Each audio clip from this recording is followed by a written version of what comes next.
guys! This is Yolo and welcome sa aking kusina. Tayo ay magluluto ngayon. Magbe-bake in exact term. Dahil hindi mo na tayo makapasyal dahil sa mga nangyayari ngayon. Okay? So, ang gagawin ko today guys, kaya kayo ay nakasnare sa aking mixer is gagawa tayo ng Sticky Toffee Pudding. The all-time British dessert.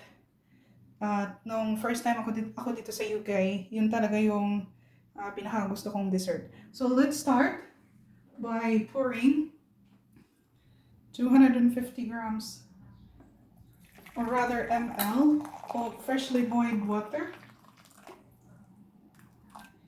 And there, and isa sa mga ingredients nito ay dates. 250 grams of dates, roughly chopped. So, ibababad natin siya sa freshly boiled na water. Ingat lang guys at baka kayo ay mapaso, ha? So, ibabad natin siya for 10 minutes while mag-prepare tayo ng ibang ingredients natin. There we go. So, let's set this aside. Set aside natin siya.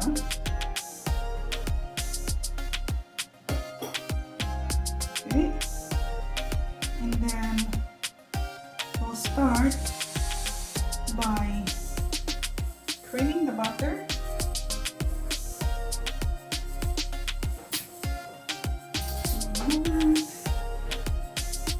Start by creaming the butter. Ang kailangan nating butter guys is 75 grams of softened butter. And then you need more later to grease your baking pan. There you go. Or molasses. They're very dark. What's this?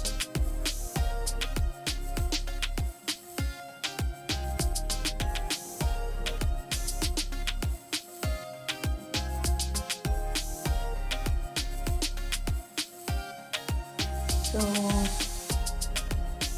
okay lang kahit ano,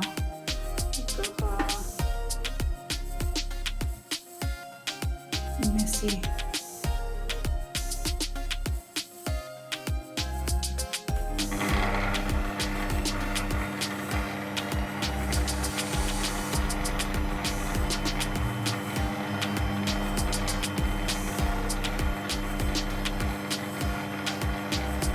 Oh, 50 grams of muscovado sugar.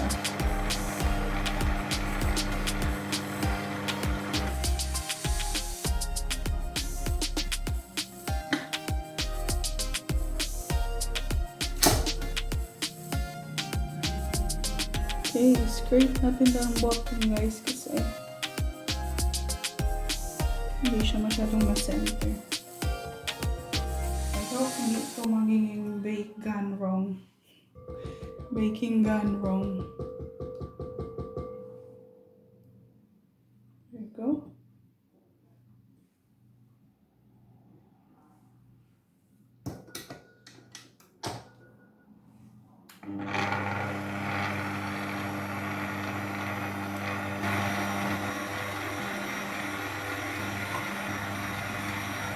Then you need 2 eggs, free range, large ones. And i-beat muna natin yung isa, yung una.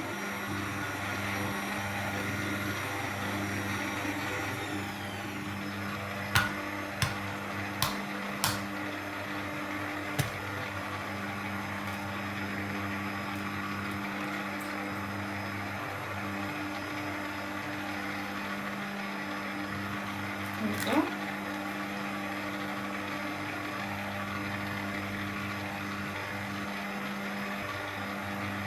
Wow, looking good guys.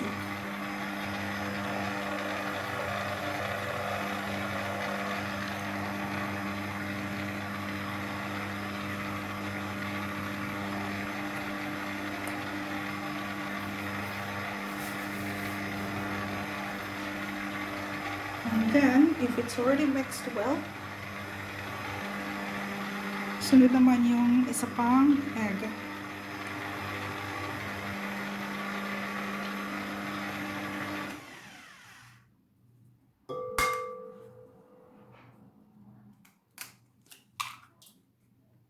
Ito.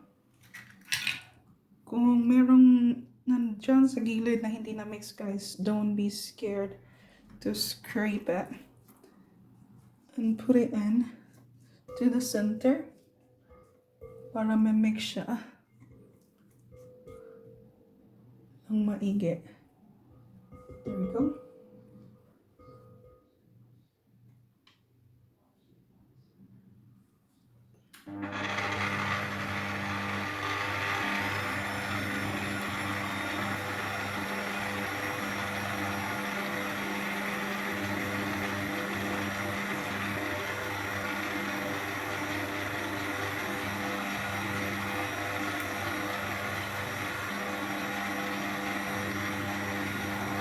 I forgot to tell you guys, you need to add a teaspoon of bicarbonate of soda doon sa inyong sinusok na dates.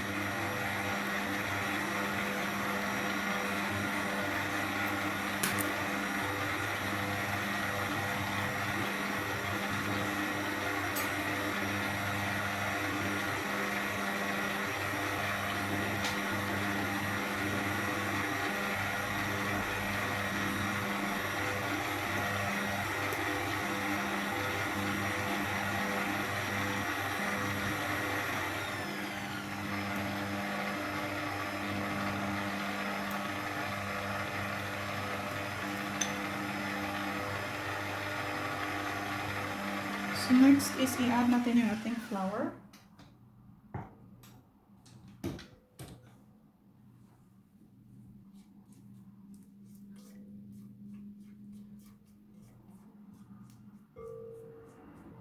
Kailangan nyo ng 1 cup of flour.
And while doing this, mixing all the ingredients,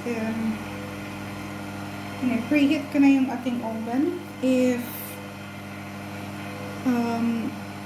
fan assisted yung oven ninyo is it's 160 degrees. Kung gas naman is Mark 4 and generally it's 180 degrees centigrade. There you go.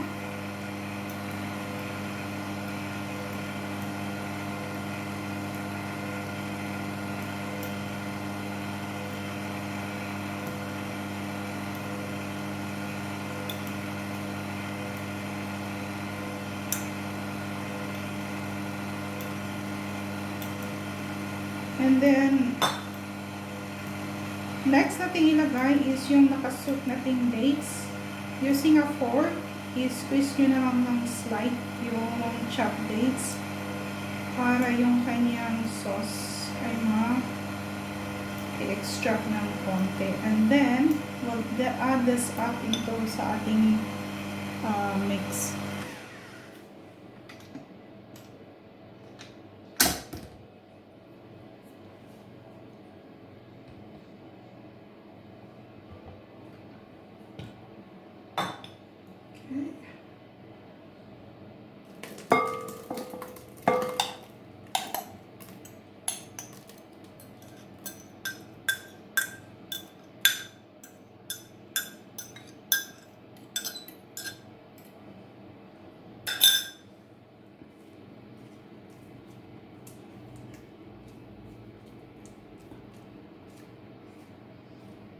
I always like baking, guys. Pero sa totoo lang, this is my first time baking sticky toffee. I always bake like banana cake and carrot cake.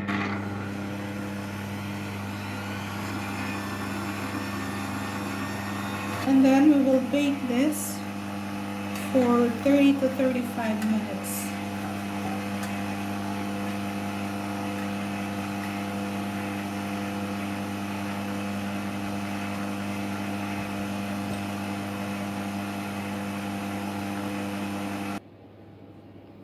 So, our batter is already ready. Itong ating cake. Nalagay na natin sa baking tin. So, ang gagawin natin is i-bake na natin siya.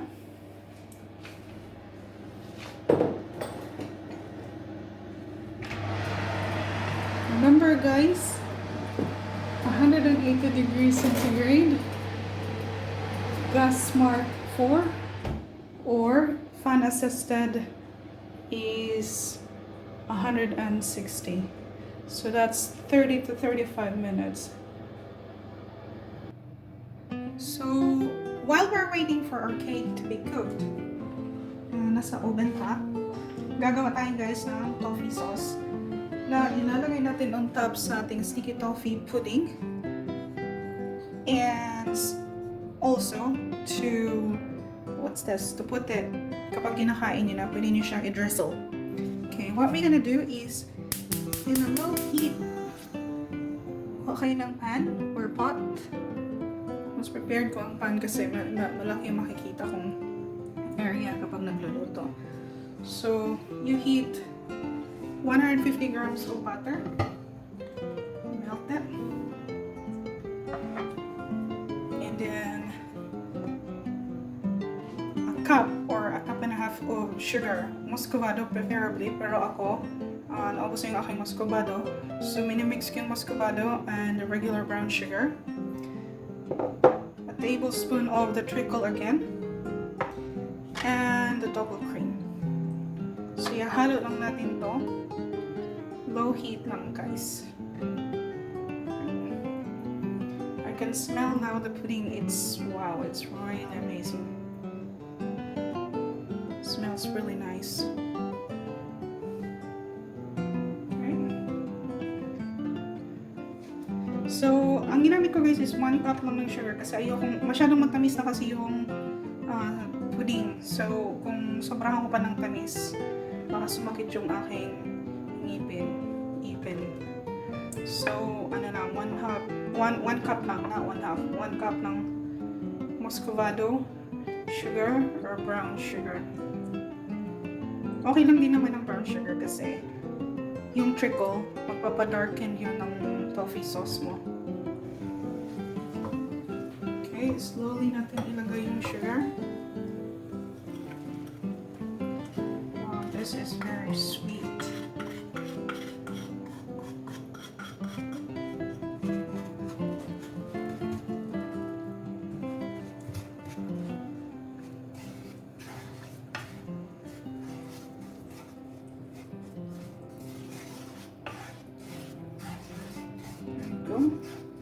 And then a tablespoon of treacle. Sa Pilipinas guys, kung walang treacle doon, pwede nyong gamitin ang molasses. Pero yung clean na molasses guys ha.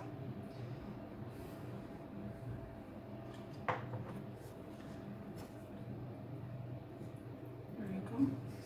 Smells really nice. My all-time British dessert, all-time favorite.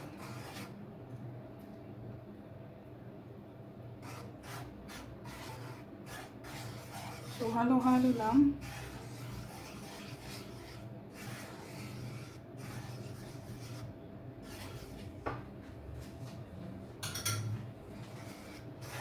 Until ma-mix lahat.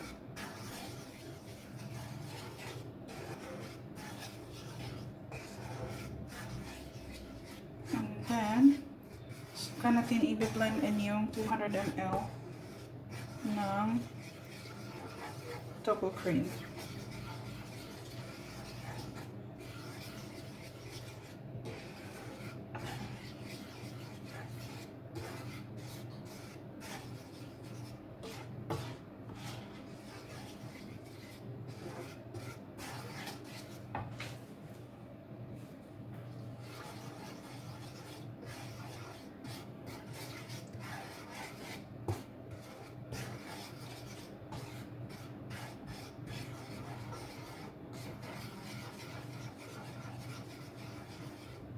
Okay, now we mix na ang ating double cream. This is 300 ml, so hindi ko siya uubusin.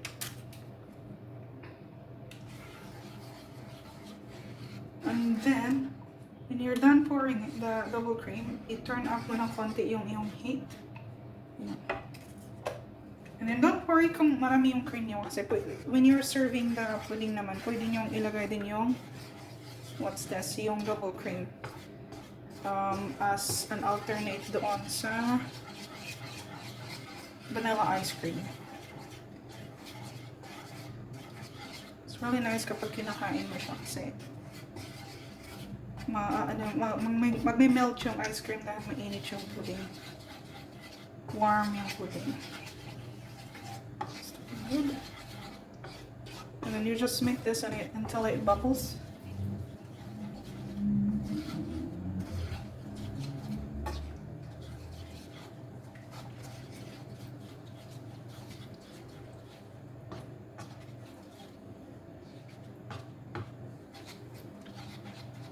Wow, that's looking nice.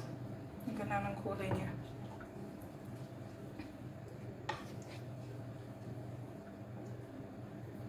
So, halo-halo lang guys until ma-mix na lahat ha. And then I'll see you later when we pour this sauce into our pudding. See you in a bit. So there's our cake now guys. Luto na siya. So as soon as your pudding is out sa oven, kailangan mong mag-poke ng holes. Diyan. And then pour some of the toffee. Okay. See? So ma-integrate yung ating toffee sauce sa pudding. And then the rest, ilagay mo sa jug. And then you can put it when you're eating your sticky toffee pudding. This is really sticky.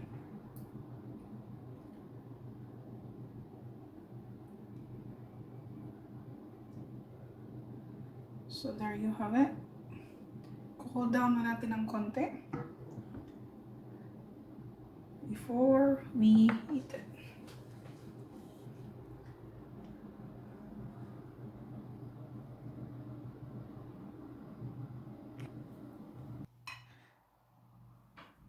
So ladies and gentlemen, here's our sticky toffee with ice cream and the rest of the toffee sauce. Drizzle it.